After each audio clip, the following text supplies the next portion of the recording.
السلام عليكم، شلونكم حبايبي؟ ان شاء الله يا رب تكونوا بخير. رجعنا وياكم فيديو جديد. اليوم راح اسوي وياكم دجاج مغربي بالزيتون بس على طريقتي. عندنا هنا الدجاجة كاملة، طبعا غاسلتها ومنظفتها.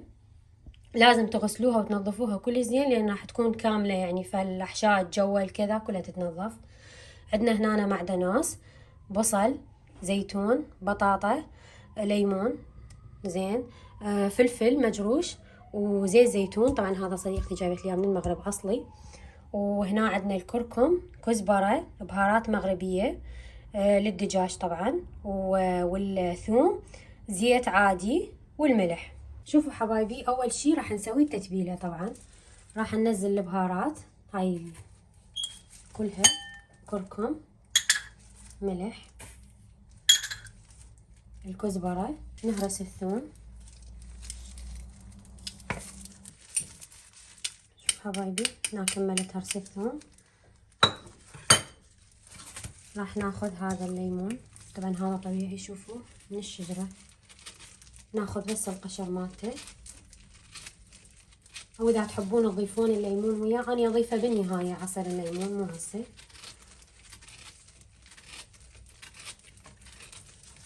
شوفوا حبايبي، هسه راح ناخذ الكزبرة او البقدونس العفو، وهنا زيت الزيتون ننزله، طبعا كمية زينة ننزل. فلفل،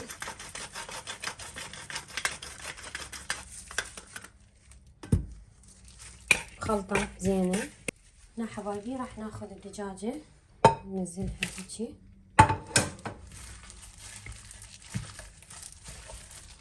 وراح ندخل بيها التتبيلة اللي سويناها كلها، والنكهات تتجانس ويا بعضها. شوفوا نمسح بيها الدجاجة.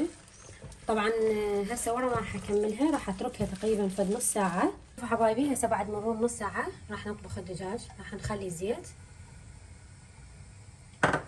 ننزل البصل،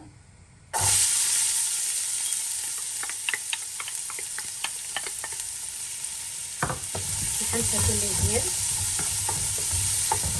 شوفوا حبايبي، هسه بعد ما حمس عندي البصل، طبعا يعني مو تحمسوا الى ان يتكرمل، لا يعني هي شي حمسه طبيعيه. زين، هسه راح انزل الدجاج والتتبيله مالته. طبعا دجاج بالزيتون كلش طيب، زين، يعني ما احكي لكم على الطعم مالته. طبعا هو المطبخ المغربي معروف ويعني غني عن التعريف. زين، هسه هنا راح نسوي. يا حبايبي راح ننزل البطاطا، طبعا هي مية وقاصلها بطاطا، بس انا بنتي تحب البطاطا فراح اضيفها. والزيتون هو المكون الرئيسي. طبعا نخلط حبايبي. بهاي المرحلة راح اضيف المي. حبايبي راح اغطي عليها وراح اتركها الى ان تنضج، تاخذ من عندي تقريبا ساعة.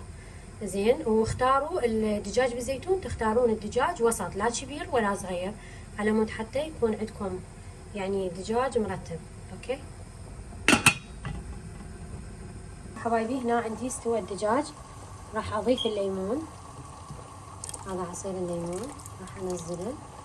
زين، وهاي الدجاج عندي استوى، شوفوا شلون صار.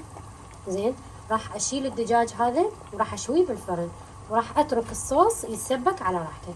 هنا حبايبي كمل عندي شوية الدجاج. هسه راح اصب الصوص.